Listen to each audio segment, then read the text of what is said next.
Now let's look at how do you place your stop losses. The way you're going to place your stop losses is very different. So there are two ways to place your stop loss. So the first way, and this way is determined by which level are you taking your entry from. When you are taking your entry, let's say the daily time frame, the lowest time frame that I can use, that I basically use to take my entry is the daily time frame.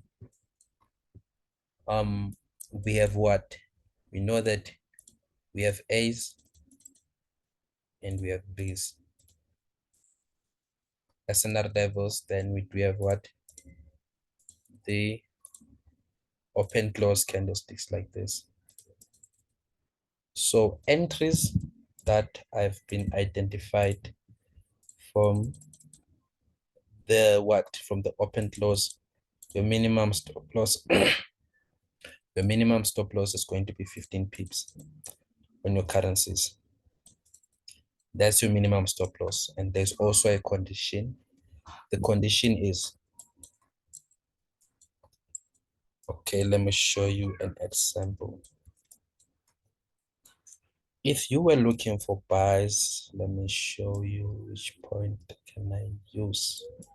So here, don't even have to go to a lower time frame, but I can even identify that this is endorsement right here. This is endorsement. This is a what? This is an open close candlestick right here. So generally your stop loss is going to be at 15 pips. 15 pips. But now if you see that that 15 pips is below this candlestick, right? It's below this wick right here, just like this. I would suggest that you increase your stop loss a little bit, just like this, so that if the market is going to react, sometimes the market might even react and take you out before you can even capitalize on the opportunity.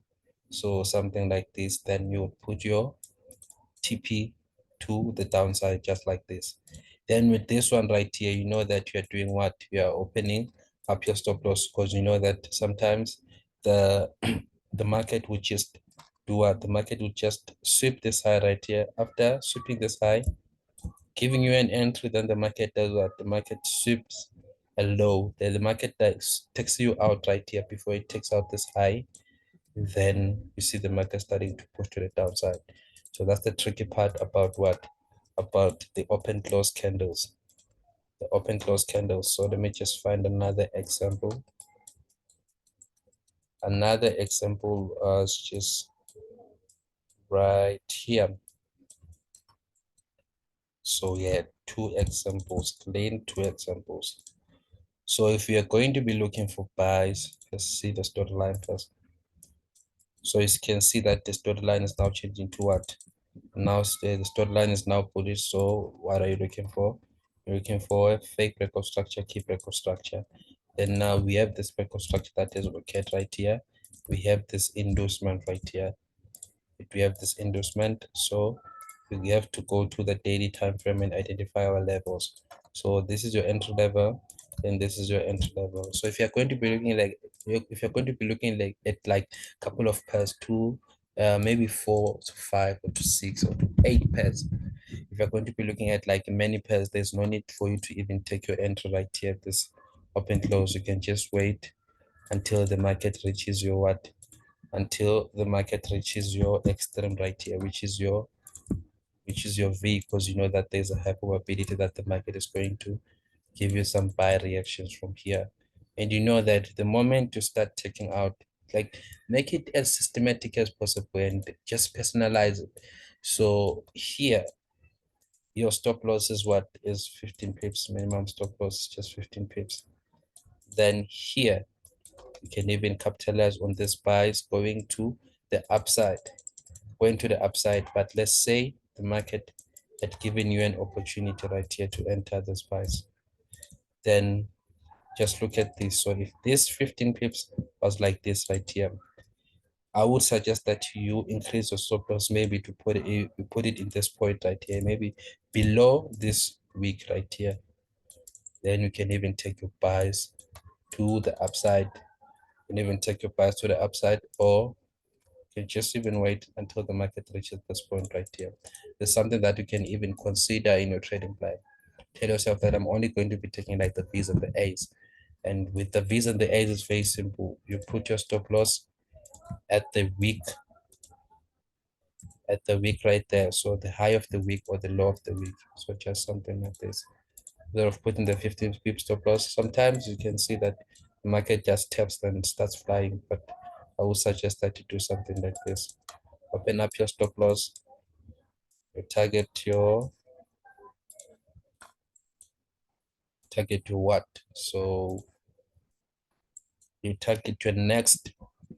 So let's talk about targets now. What you're going to be targeting, say they're going to be targeting the next higher time frame, level, or what you're going to be targeting.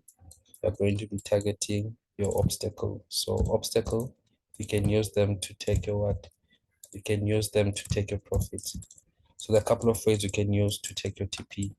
So the first way, just trying to lay everything out so that you can choose for yourself alone, you can choose which one you're going to use. As you can see here, the market introduced a bullish storyline right here.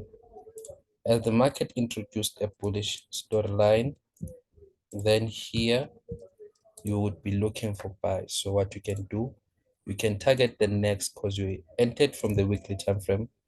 You would want to target the next weekly time frame level. I know that I didn't even put this one right here, but most of the times the market likes to react from the A's and the V's. So the market is going to give you most reactions on the A's and the V's. So you can even target that. And also you can even be careful that the market is going to give you reactions at these obstacles, just like this, at these obstacles. So you can even target this area, then you're done for the day. There's nothing wrong with that. It's just a clear 1:4 trade. You have targeted this area right here. You're done for the day. So stop loss placing, I think we have talked about it. When you're going to be placing a stop loss, sometimes the market is going to give you something like this. You don't put your stop loss here. You don't put your stop loss right here. You should never put your stop loss just like this. Look at this. So you can see that the 15 pips is just right here. It's way too big. You can say that, but you should never put your stop loss just like this because the market might even tap, sweep this low a little bit, then the market shoots to the upside. So it's good to have like the stop loss right here. Very big, we would say, but it's very good from my side, the way that I'm looking at things. So you can use that. Then now, if you're going to be using the daily time frame, let's say you don't want to look at many pairs, want to only focus on 3 to 2 pairs, you can just say your minimum stop loss is going to be 10 pips because now what you're going to be doing, you're going to be using the 4-hour time frame also as your entry time frame, or you'll be playing your trades from the entry. You're going to be playing your trades from the a 4-hour time frame. So it doesn't make sense to have like a 15 pips stop loss on a 4-hour time frame key level. So 10 pips, 10 pips to 15 pips, it does work. So you can just switch it to 10 pips. But I suggest from my side, play the daily time frame levels. They are very good. I took a trade there, some couple of trades that I took. I took like 2 trades in the previous week, and I took one of my trade on the 4-hour time frame. Um, Entry level is good, but I know that I just want to focus on the daily time frame entry levels. So you choose from your side, just decide.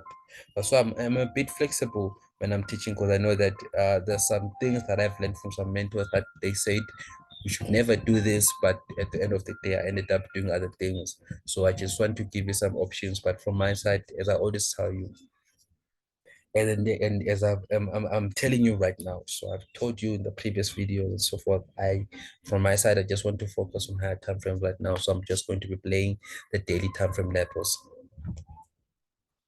Now let me see, what did I miss out? Nah, I talked about everything. Talked about everything. Oh yeah, I missed one thing out. So what I missed is, let's say we have what we call an expansion. Expansions means that um if your storyline, if you're looking at the weekly time frame storyline, or let's just say if you're going to be looking at the monthly time frame storyline, the monthly time frame is in a bullish storyline, then the weekly time frame is in a bullish storyline, but you want to play what? But you want to play the daily time frame. So your main focus is the daily time frame. What you have to do, you enter, let's say, take your entry right here, then you can target. So just like this, you can target the weekly time frame, next weekly time frame resistance. So you can even take your resistance just like this, target that high. Only when the higher time frame. So you have your higher time frame, like your higher time frame, you have your middle time frame, your play time frame, your entry time frame, then you have your lower time frame that filters out your entry levels. But now we have the highest time frame that's going to be higher than, okay, let's say you're looking at the weekly time frame. If the monthly time frame is in a bullish storyline, then it's very good that if you take your entry right here from the daily time frame play, you can even target the weekly time frame play. You can even target the weekly time frame key level. So what I mean is just very simple. It's just very simple. So something like something like something like this. Something like this. Let's look at the monthly time frame. The monthly time frame is in a what? The monthly time frame is in a body storyline here. The weekly time frame is in a what? The weekly time frame is in a body storyline here. You look at your breakout structures, unique candidate, and so forth. Then now, if you get an entry opportunity, let's say you get an entry opportunity. There was no you was fucked up. So let's say you got an entry opportunity just right here. Entry opportunity just right here. Your stop loss right here. It's even ideal to target the next what the next weekly time frame level. So you can even target the weekly time frame level just like this. Sometimes it's going to be like huge risk to reward ratio, because I know that you guys are in love with the huge risk to reward ratio. So just something like this, just trying to find an example that's going to show you what I'm trying to say, but I guess like I'm still driving the point home. Here, so let's say you're in a bullish storyline here, in a bullish storyline, also on the weekly time frame here, weekly time frame, bullish storyline. You're playing the daily time frame. Say you consider this as your entry level. If you consider this as your entry level and you know your stop loss is just going to be right here, low this week right here, then we can go to the weekly time frame and identify the next weekly time frame key level. So the next weekly time frame personal level is just right here. So you can take your bias from here to that point. Then again here, if you're going to be getting more buy opportunities, for example, just like this one right here, if you took some buys right here, let's see, did we hit stop loss right there? That's like we hit stop loss, right? Yeah, we hit stop loss. So if, let's say, this week was able to tap right here, if this week was able to tap right here, was able to tap this point right here, what are you going to do? Take your buys right here, minimum stop loss just going to be right here. Then Now you can target the next weekly time frame level. So you see that I do not mark this one right here. I'm marking the one that is close in proximity as resistance.